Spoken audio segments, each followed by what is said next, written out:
Top quality और consistent performance के लिए सिर्फ सिल्वर पंप नाम याद रखना।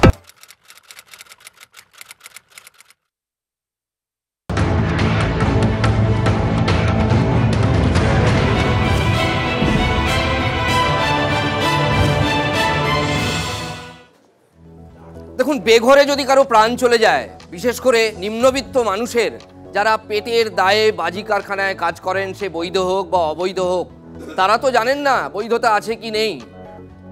সেই সমস্ত ক্ষেত্রে নিউজ রুমে এর থেকে বড় বিতর্ক আর কিছু হতে পারে না। চারটে প্রাণ আবার চলে গেল আজকে কল্যাণী শহরের উপকণ্ঠে এবং কল্যাণী পুরো এলাকার মধ্যেই। 2023 সিরিজ অফ ব্লাস্ট, মানে একের পর এক বিস্ফোরণ বেআইনি বাজি কারখানায়। তারপর 24-এও একটা বড় বিস্ফোরণ হয়েছিল, কখনো 9 জন, কখনো 12 জন, কখনো 6 জন, কখনো 1 জন। যেন এই বিস্ফোরণ কালচারে দাঁড়িয়ে গেছে যেন বাংলার, এবং বেশিরভাগ ক্ষেত্রেই বেআইনি বারুদ, বেআইনি বাজি কারখানা। প্রশ্ন হচ্ছে এটা কতদিন চলতে পারে?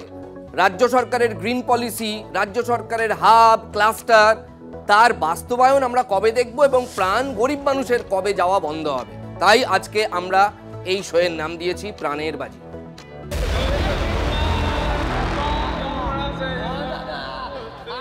বিকেলের বিতর্কে আপনাদের প্রত্যেককে স্বাগত জানাই। আপনাদের সঙ্গে আমি রাজা। আমাদের সঙ্গে আপাতত দুজন অতিথি রয়েছেন। শঙ্কুদেব পান্ডা রয়েছেন বাঁদিকে, বিজেপি নেতা, এবং সৈকত গিরি রয়েছেন সিপিআই নেতা ও মুখপাত্র। আমরা সর্বাগ্রে চলে যাব একবার সেই বাড়িটার কাছে যেখানে আমাদের প্রতিনিধি, একাধিক প্রতিনিধি, তারা যখন থেকে বিস্ফোরণ হয়েছে মানুষের যন্ত্রণার ছবি তুলে ধরছেন। আমরা চলে যাব সুপ্রিয় গুহর কাছে। সুপ্রিয়, একটাই প্রশ্ন তোমার কাছে, এখনো পর্যন্ত কি জানা গেল যে এই দুর্ঘটনাটা বা এই বিস্ফোরণটা কি করে ঘটলো এবং আসলে দায়ী কারা? রাজা, তোমাকে প্রথমেই যেটা বলবো যে পুলিশের তরফ থেকে যেটা দাবি করা হচ্ছে যে গোটা বিষয়টি এখনও তদন্ত সাপেক্ষ। তবে প্রাথমিকভাবে যেটা মনে করা হচ্ছে, বাজি কারখানা ছিল এবং সেই বাজি কারখানাতে বিস্ফোরণের ঘটনা ঘটেছে। বেআইনিভাবে বাজি তৈরি করার সময়, অর্থাৎ বাজি নির্মাণের কাজ চলার সময় কিন্তু এই বিস্ফোরণের ঘটনা, এমনটাই কিন্তু প্রাথমিকভাবে মনে করা হচ্ছে। তবে যদিও গোটা বিষয়টি তদন্ত সাপেক্ষ।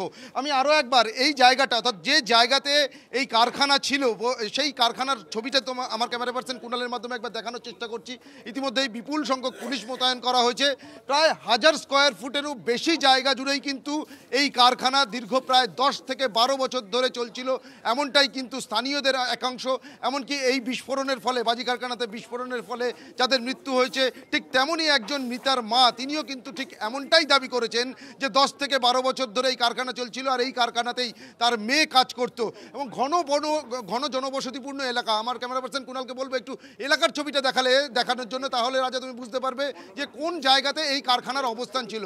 একেবারে ঘন জনবসতিপূর্ণ এলাকা, চারপাশে বেশ কিছু দোতলা, একতলা, নানা ধরনের বাড়ি রয়েছে। সেই সমস্ত প্রত্যেকটি বাড়িতেই কিন্তু মানুষের উপস্থিতি রয়েছে। আর ঠিক তারই মাঝে, অর্থাৎ এই বাড়ির জন্য কিন্তু নির্দিষ্ট যাতায়াতের কোনো পথ নেই। একটি বাড়ির ওপর দিয়ে বা অপর একটি বাড়ির ওপর দিয়ে এই বাড়িতে আসতে হয়। অর্থাৎ কিভাবে এই ঘন জনবসতিপূর্ণ এলাকাতে দীর্ঘদিন ধরে, দীর্ঘ বছরের পর বছর ধরে এই ধরনের কারখানা চলছিল এবং সেই কারখানার অবস্থান আরও কোথায়, এই রানাঘাট পুলিশ জেলার পুলিশ সুপারের অফিস থেকে 1 থেকে 1.5 কিলোমিটারের মধ্যে কিন্তু এর অবস্থান।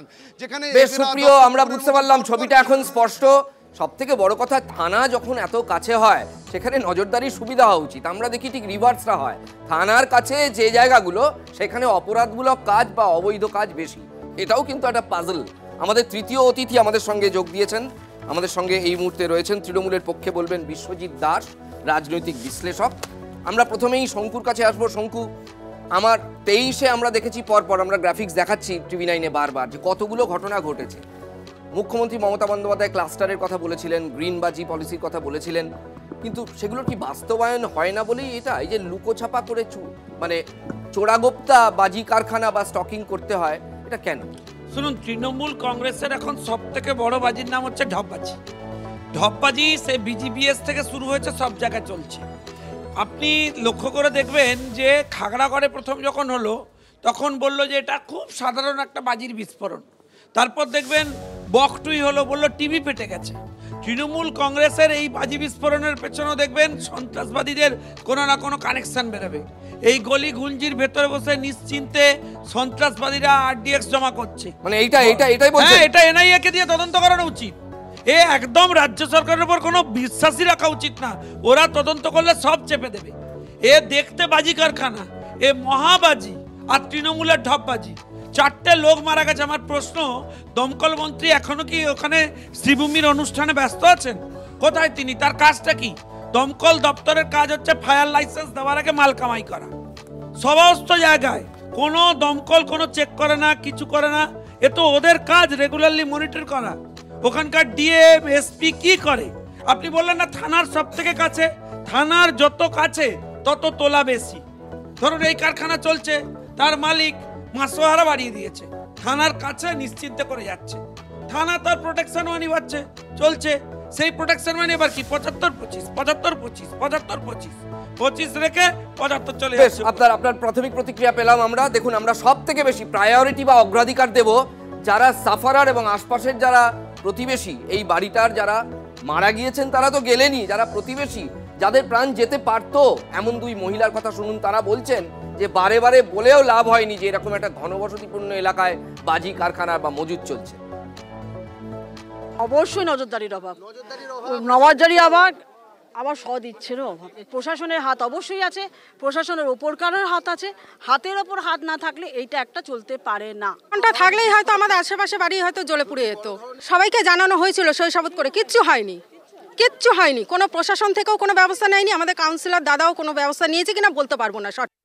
বাম মুখপাত্র সৈকত গিরি, আপনার প্রথম প্রতিক্রিয়া। দেখুন, এই রাজ্যের আসল চেহারা সামনে এলো যখন বিজিবিএস এর প্রতিদিন কোটি কোটি টাকা খরচ করে ঢক্কানি না মিথ্যে বিজ্ঞাপন, তখন আজকে কল্যাণী ঘটনা দেখিয়ে দিল যে দত্তপুকুর, খাদিকুল, খাগড়াঘাট থেকে, বজবজ থেকে আজকের এই কল্যাণী। তার মানে বোমা বাজি শিল্পে বাংলা 1 নম্বরে হয়েছে। আর উইপ্রো, ইনফোসিস, আইটি সেক্টর, হলদিয়া, বক্রেশ্বর সবগুলোতে তালা পড়ছে। যারা জিন্দালদের ইস্পাত কারখানা তাড়িয়েছিল, যারা এই রাজ্যে বেকারদের কর্মসংস্থান বন্ধ করেছিল, যারা টাটাকে তাড়িয়েছিল, তারা এই রাজ্যে শিল্প, আসল শিল্পকে বন্ধ করে বোমা বারুদের শিল্প তৈরি করেছে। দত্তপুকুরের ঘটনায় অভিযুক্ত কে ছিলেন? খাদ্যমন্ত্রী ওখানকার বিধায়ক রতিনবাবুর বিরুদ্ধে অভিযোগ ছিল। এই কল্যাণী থেকে, নৈহাটি থেকে একের পর এক জায়গায় পুলিশ পুরোপুরি ব্যর্থ, প্রশাসন বলে কিছু নেই। আমি জানি না শঙ্কুদেব পণ্ডা বিজেপি কেন পুলিশ দপ্তরের কাছ থেকে নজর সুজিত বসুর থেকে ঘুরিয়ে দিলেন। আসল দায়িত্ব পুলিশ প্রশাসনের, তাদের নজরদারি কোথায়? পুলিশ মন্ত্রী আরজি কর থেকে কল্যাণী, বোমা বারুদ থেকে নারী নির্যাতন, একের পর এক ঘটনায় ব্যর্থ। তাহলে কেন তিনি পদত্যাগ করবেন না নৈতিক দায় নিয়ে? 4-4টে প্রাণ প্রশ্ন নয়। রাজাদা, খাদিকুলে ঘটনা ভয়ঙ্কর চিত্র সামনে এসেছিল। কয়েকটা টাকার বিনিময়ে তৃণমূলের পঞ্চায়েতের মেম্বাররা, তৃণমূলের নেতারা এটাকে কন্ট্রোল করে। না, সরি টু সে, 4-4টে প্রাণও বিরাট মূল্যের। 4-4টে প্রাণ, এই প্রাণগুলো কিন্তু এরা বাজি কারখানা গড়েননি, এরা পেটের দায়। দেখুন কে জানে হয়তো মুর্শিদাবাদে কাজ করতে। রাজা, আমি এখানেই বলছি এই পেটের দায়টা কেন হচ্ছে, তার কারণ হচ্ছে যে বানতলাতে 2 জন মারা গেল, 3 জন মারা গেল। কেন হচ্ছে? তার কারণ হচ্ছে তোমার এই রাজ্যে কোনো শিল্প সম্ভাবনা নেই, কোনো কর্মসংস্থান নেই। কম টাকাতে পেটের ভাত জোগাড় করতে বাধ্য হয়ে তারা বাজি কারখানায় যুক্ত হচ্ছে। আপনাকে আমি স্মরণ করিয়ে দিই, খাদিকুলে ঘটনার সময় মৃতা স্ত্রী বলেছিলেন যে আমার স্বামীকে বাধ্য করা হতো এখানে কাজ করতে।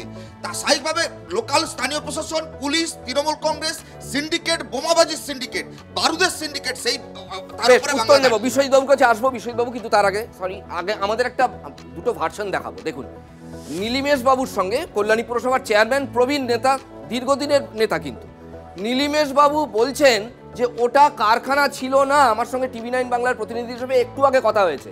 তিনি বলছেন ওটা কারখানা নয়। পুলিশের কাছে তিনি জেনেছেন ওখানে ওই গুদামঘর মতো, মানে বাজি, তৈরি বাজি রেখে দেওয়া হতো, বা বারুদ রেখে দেওয়া হতো। এবং ওই যে ওয়ার্ডের কাউন্সিলর সুব্রত বাবু, তিনিও তৃণমূলের, তিনি বলছেন তিনি জানতেনই না ওইরকম কিছু। এবং যখন বিস্ফোরণের পর তিনি যান, তিনি দেখেছেন 4-4টে লাশ সেখানে। শুনুন তাদের কি বক্তব্য। এটা কারখানা নয় তো, এটা ট্রেডিং এর ওদের লাইসেন্স আছে, এটা ট্রেড করে ওখান থেকে, অর্থাৎ গোডাউন ট্যাগ মাল রেখে বিক্রি করে, এরকম আর কি। পুলিশের কাছ থেকে আমি যা খবর পেলাম, এটা ট্রেড লাইসেন্স, এটা ট্রেডিং এর জন্য এটা লাইসেন্স আছে, এটা ম্যানুফ্যাকচারিং নয়। গাফিলতিই তো খুঁজতে বেরোয়নি এখন। এনকোয়ারি না হলে তো বুঝতে পারবো না এটা কার গাফিলতি। অনুসন্ধান না করে আমি তো পয়েন্ট ব্ল্যাঙ্ক জিরো অবস্থাতে বলে দিতে পারি না যে অমুক দায়ী। এনকোয়ারি আজকে থেকেই আরম্ভ হয়ে যাবে। কোনো অনুমতিও নেই, কোনোভাবে আমরা মানে অবগত ছিলাম না। আজকের ঘটনার পর জানতে পারলাম। বড় কারখানার তো নয়, একটা বাড়ির ভেতরে একটা দেখলাম টিনের একটা শেড। আপনি ওটাকে আরো যোগ করুন, 4 হবে। আমি স্পটে ছিলাম, আমি দেখে আমি কাউন্ট করেছি। একই দলের নেতা, ইনিও কাউন্সিলর এবং উনি কাউন্সিলর হয়েছেন বলেই চেয়ারম্যান, দুজনই একই দলের নেতা। জনপ্রতিনিধি, একজন বলছেন ট্রেড লাইসেন্স ছিল বলে পুলিশ বলছে, আর একজন বলছেন জানতাম না এবং কোনো অনুমতিও ছিল না। প্রথমেই দুটো কথা বলি যে এটা অত্যন্ত অন্যায় হয়েছে। 4টে প্রাণের দাম কোনো সরকার বিরোধী দল কেউ দিতে পারবে না। দ্বিতীয় কথা যে প্রসঙ্গে আলোচনা হচ্ছে, কথা বলি, এটা কি বলার অপেক্ষা রাখে? মানে আপনি এটা যে বলছেন, আমি আমার মনে হয় এটা সময় না কেন এই প্রসঙ্গে আমি আসছি। দ্বিতীয় কথা, সৈকত এবং শঙ্কুদা বললেন যে বিজিবিএস, এর সঙ্গে বিজিবিএস এর কি সম্পর্ক? আপনি বিজিবিএস কে নিয়ে এলেন, বিজিবিএস এর সাথে সম্পর্ক উত্তর দিতে দাও। রাজনৈতিক ইস্যুগুলোকে তৈরি করছে বিজিবিএস বিরোধীদের বাক্য উনি বলুন, তারপর আপনি বলবেন। তার কারণ যদি এই যে বাজি তৈরির যে অবৈধ বা নিয়মহীন কারখানা রয়েছে, পুলিশ এবং প্রশাসন তাদের দেখার দায়িত্ব, তার দায় নিতে হবে পুলিশ প্রশাসনকে। কিন্তু এটাও মনে রাখতে হবে পুলিশ প্রশাসন যেমন দায় নিচ্ছে, বিস্ফোরণের সঙ্গে এই নজরদারির কোনো সম্পর্ক নেই, আছে। কিন্তু এটা মনে রাখতে হবে যদি বিস্ফোরণের সঙ্গে সম্পর্ক থাকতো, আমি বলবো 4 জানুয়ারির কথা, আমি বলবো 7 মের কথা, তামিলনাড়ুর মতো জায়গায় সেখানে তো পুলিশের নিয়ন্ত্রণে এবং সরকারের নিয়ন্ত্রণে বাজি কারখানা ছিল, সেখানে বিস্ফোরণ হলো কি করে? কারণ বিস্ফোরণ বা অ্যাক্সিডেন্টের সঙ্গে নজরদারির সম্পর্ক নেই। অনেক বেশি তৎপর পুলিশ প্রশাসন, ইন্টেলিজেন্স সেই এলাকার হওয়া উচিত ছিল, এর দায় তাদেরকে নিতে হবে। বেশ, শঙ্কুদেব, প্রথম কথা হচ্ছে ও ট্রেড লাইসেন্স হোল্ডার, কর্পোরেট মিউনিসিপ্যালিটির চেয়ারম্যান নিজে বলছে। তো ট্রেড লাইসেন্স হোল্ডার যদি হয়, কেমন ট্রেড লাইসেন্স দিয়েছে আর কেমন মনিটরিং হচ্ছে? এটাও বলেছেন উনি ওখানে ম্যানুফ্যাকচারিং হতো না। আরে ভাই, স্টকিস্ট ওই এত ঘিঞ্জি এলাকা যেখানে দমকল ঢুকতে পারে না, সেখানে ট্রেড লাইসেন্স দিয়েছে স্টক করার জন্য। এই জন্য আগে নীলিমেশ বাবুকে গ্রেফতার করা উচিত, ওকে চেয়ারম্যান থেকে সরিয়ে দেওয়া উচিত। তৃণমূল কংগ্রেসের উচিত ইমিডিয়েটলি অ্যাকশন নেওয়া। আবার নেবে না, কারণ মাল যায় তো ওখান থেকে, যা 75-25 রফা হচ্ছে, উপরে যাচ্ছে। আপনি ভাবুন, ও অ্যাডমিট করলো, ও বললো যে ও জানে ওখানে স্টক করতে অনুমতি দিয়েছে, এর জন্য তোকে জেলে নিয়ে যাওয়া উচিত। 1 আর 2, আমি আপনাকে একটা কথা বলছি শুনুন। উনি এখন বড় বড় কথা বলছেন না, আমি আপনাকে বলছি তৃণমূল কংগ্রেস সারা পশ্চিমবাংলাকে বারুদের মধ্যে বসিয়ে দিয়েছেন। বিজিবিএস এর কথা বলছেন, শিল্পের প্রথম ক্রাইটেরিয়া কি? পরিবেশ। এই পরিবেশে শিল্প হবে? 4 দিন পর টাকা বাংলাদেশ বানাবেন। আরে বাংলা তো আপনারও, এই বাংলায় যখন আম্বানি যখন ঘোষণা করছে, আম্বানি ঘোষণা করছে, তার সুবিধা আপনিও পাবেন, বলো বোমা শিল্প তৈরি হচ্ছে, চারিদিকে বোমা কাটমানি নিয়ে লোক ঘুরে বেড়াচ্ছে, তাহলে শিল্প কাজ জ্বালা দিচ্ছে কেন? এই রাজ্যে যখন শিল্প আসবে, তার ডিভিডেন্ড আপনিও পাবেন, আপনার দলও পাবে। যখন শিল্প আসবে, শিল্প কি শুধু শাসক দলের জন্য? কারণ এখন বিকেল 4টা কোনো ঘুম ভাঙেনি, বলছে যখন হবে বাংলার জন্য ঘোষণা করলে প্লিজ, আমরা শুধু বিজিবিএস এ ঢুকে গেলে হবে না। আজকে কিন্তু শুধু বিজিবিএস নয়, যদিও কর্মসংস্থানের সঙ্গে যুক্ত, কিন্তু বিজিবিএস আজকের আলোচ্য নয়। কিন্তু যাই হোক, আমরা মুখ্যমন্ত্রী মমতা বন্দ্যোপাধ্যায়ের একটা পুরনো বয়ান আপনাদের শোনাবো। একটা বড় দুর্ঘটনা, বাজি কারখানায় বিস্ফোরণের পর উনি বলেছিলেন, তার শেষ বাক্যটা শুনবেন, যে যদি ওসির কাছে খবর থাকে, তা সত্ত্বেও ওসি যদি কোনো অ্যাকশন না নেন, তাহলে আমাকে জানাবেন, 2 দিনের মধ্যে সরিয়ে দেব। TV9 বাংলা প্রশ্ন তুলছে, এক্ষেত্রে কি ওসিকে সরাবেন?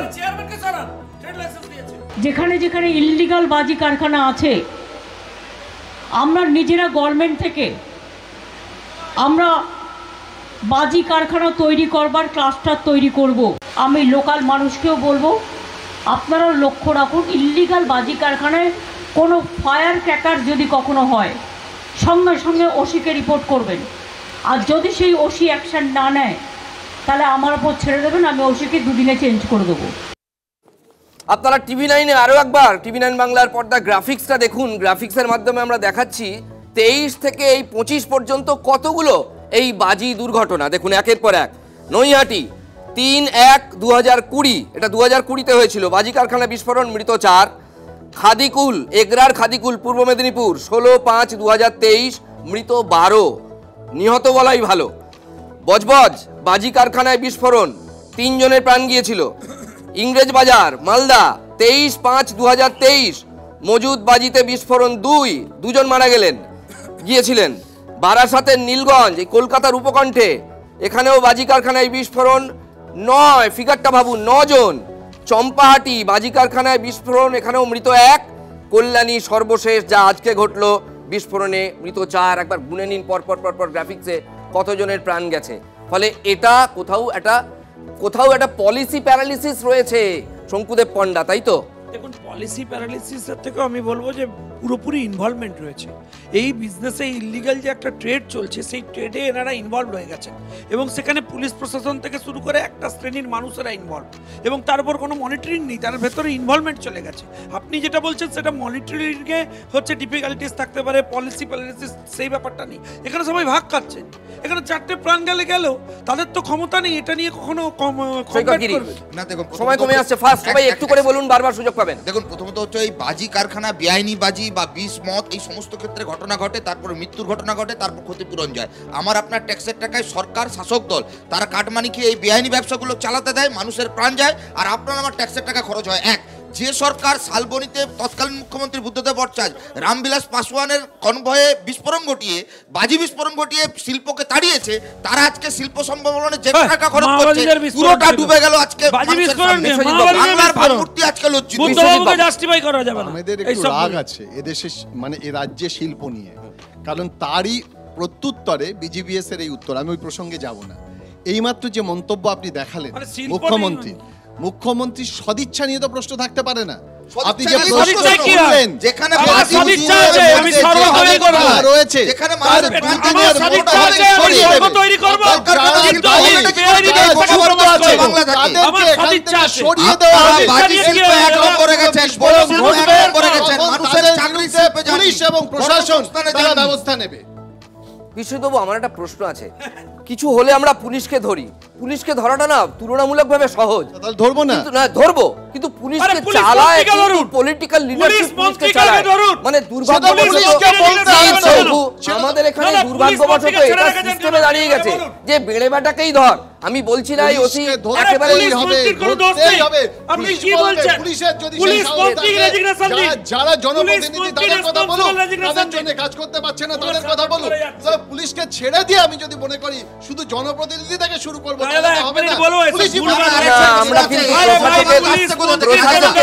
প্রশাসকের সর্বোচ্চ মহল মালদার ওই ঘটনার পর, তৃণমূল নেতা মারা যাওয়ার পর যখন পুলিশকে অপদার্থ বলেছিলেন, নেতাদের কাছে খবর ছিল না নেতারাও অপদার্থ, এটা তো বলেননি প্রশাসকের সর্বোচ্চ মহল।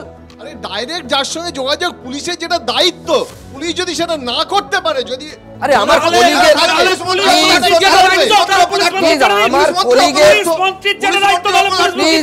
প্লিজ শঙ্কু, বিশ্বজিৎ বাবু আমার অত্যন্ত ঘনিষ্ঠ কলিগের, পুলিশ মন্ত্রীর দায়িত্ব কি? আমার পুলিশ মন্ত্রীর কি দায়িত্ব? আস্তে শঙ্কু প্লিজ, পুলিশ মন্ত্রীর কি দায়িত্ব? শঙ্কু প্লিজ, তাহলে কথাই বলে না।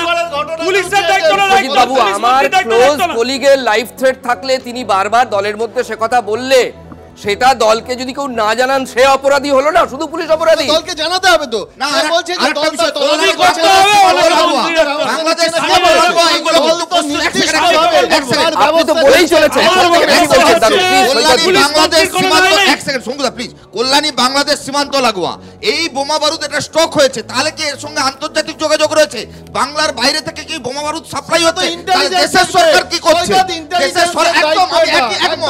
দেশের স্বরাষ্ট্র দপ্তর এই রাজ্যের পুলিশ হাতে হাত মিলিয়ে বাংলাকে বারুদের স্তূপে পরিণত করছে। যারা জঙ্গি, যারা ক্রিমিনাল, দেখুন আমরা বিজিবিএসে দেখেছি একের পর এক শিল্পপতি, তারা কেউ স্থানীয় কেউ বাইরের থেকে এসেছেন, তারা বলেছেন এ রাজ্য Bengal should be the destination, গন্তব্য হওয়া উচিত। অন্তত তাদের প্রতি তো প্রশাসন সুবিচার করবে, মুখ্যমন্ত্রীর মুখের দিকে তাকিয়ে তো সুবিচার করবে, যে একটা সুপরিবেশ দেওয়া। এই যদি সুবিচার করছে না, না আমার মনে হয় আজকের ঘটনা না করতে সুবিচার, এটা তাহলে অবিচার কোনটা? আজকের কোনটা সুবিচার হলো, অবিচার কোনটা? আপনি যে সুবিচার হলো, অবিচার কোনটা? সেইটাই বলা হয়েছে, মুখ্যমন্ত্রী বলেছেন যখন আমি জানতে পারবো যে থানার ওসি জানতে পারছেন তাকে আমি সরিয়ে দেব সেখান থেকে। তাহলে আগে সরিয়ে দেওয়া উচিত। পুলিশ মন্ত্রী বলুন, আরে সরাসরি মুখ্যমন্ত্রী মাথা জনকে সরিয়ে দিন, তোমরাও তো চেষ্টা করছো। গোয়েন্দা প্রশাসন, পুলিশ প্রশাসন, তুমি আন্তর্জাতিক ব্যাপারের কথা বলছো, এক লাইনে শেষ করবেন, আমাদের সময় শেষ। মুখ্যমন্ত্রীকে পদ থেকে সরালেই সমস্যা মিটে যাবে, ওনাকে সরানো মানে ওনার সুস্থতা কামনা করি না। এটা তো রাজনৈতিক দীর্ঘদিন ধরে চেষ্টা করছে শঙ্কুরা মুখ্যমন্ত্রীকে যে কোনো ভাবে সরিয়ে দেওয়ার জন্য, কিন্তু কোনোভাবে আমরা প্রশাসনের সর্বোচ্চ মহলের সদিচ্ছা নিয়ে প্রশ্ন তুলছি না, কিন্তু আমরা দায়িত্বশীল সংবাদ মাধ্যম হিসেবে আবার এটা মনে করিয়ে দিতে চাই যে 2023-এ যে সিরিয়াল পর বিস্ফোরণগুলো হয়েছিল যেটা একটু যেন কোথাও থমকে ছিল, আবার এই 25 সালে 24-এর পর 25 সালের বছরের শুরুতেই 4টে গরিবের প্রাণ গেল। এই প্রাণ যাওয়াগুলো বন্ধ হোক এবং সত্যি ক্লাস্টার হোক, গ্রিন পলিসি হোক, যা খুশি হোক, প্রাণ না যাক। দেখতে থাকুন TV9 বাংলা। আপনাদের তিনজনকে ধন্যবাদ।